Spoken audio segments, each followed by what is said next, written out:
पुणे पुस्तक महोत्सवाच्या पूर्वसंध्येला गिनीज विश्वविक्रम नोंदवण्यात आलेला आहे आणि या विश्वविक्रमासाठी पुस्तकांचा वापर करून सरस्वती चिन्ह साकारण्यात आल्याचंही पाहायला मिळालं। गिनीज वर्ल्ड रेकॉर्डच्या अधिकाऱ्यांनी विश्वविक्रम नोंदवला गेल्याची अधिकृत घोषणा केली आहे आणि विधान परिषदेच्या उपसभापती डॉक्टर नीलम गोऱ्हे, आमदार चित्रा वाघ, पुणे पुस्तक महोत्सवाचे संयोजक राजेश पांडे, कृष्णकुमार गोयल, संयोजन समितीचे सदस्य प्रसेनजीत फडणवीस यावेळी उपस्थित होते।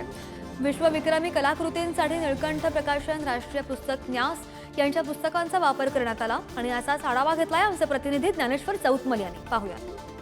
पुण्यात बुक फेस्टिवलचं आयोजन करण्यात आलेलं आहे। पुण्यातल्या फर्ग्युसन महाविद्यालयाच्या या प्रांगणात आपण पाहतोय भव्य असं नियोजन पुणे बुक फेस्टिवलचं यंदाचं हे दुसरं वर्ष आहे आणि मोठी तयारी या निमित्तानं होताना पाहायला मिळते। याच्याच पूर्वसंध्येला आपल्या समोर असलेलं हे सुंदर असं जे वेगवेगळ्या पुस्तकांच्या माध्यमातून एकत्रित बनवण्यात आलेलं जे शिल्प दिसतंय, जी प्रतिमा दिसते आहे ती सरस्वतीच्या यंत्राची आहे आणि अर्थात इतक्या भव्य मैदानावर अशा पद्धतीनं जी सरस्वतीच्या यंत्राची ही एक छायाचित्र या ठिकाणी साकारण्यात आलेलं आहे। तिची गिनीज बुक ऑफ वर्ल्ड रेकॉर्डमध्ये नोंद झालेली आहे आणि तशा पद्धतीचं काम या ठिकाणी करण्यात आल्याचं आपण पाहतोय। अर्थात वेगवेगळ्या पुस्तकांच्या माध्यमातून हे शिल्प या ठिकाणी साकारलं गेलं। सरस्वतीचं यंत्र हे भव्य अशा स्वरूपाचं शिल्प या ठिकाणी साकारलेलं आहे।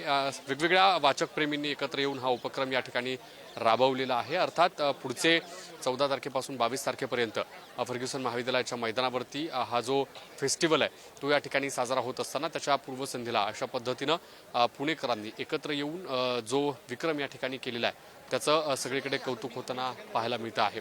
आपण पाहतोय की 22 तारखेपर्यंत हा सगळा जो उत्सव आहे पुणे पुस्तक महोत्सव तो या ठिकाणी सुरू राहणार आहे आणि मोठी गर्दी या निमित्तानं पुण्यात फर्ग्युसन महाविद्यालयाच्या मैदानावर होणं स्वाभाविक आहे। व्हिडिओ जर्नलिस्ट संपत मोरे समित ज्ञानेश्वर चौतमल, पुढारी न्यूज, पुणे।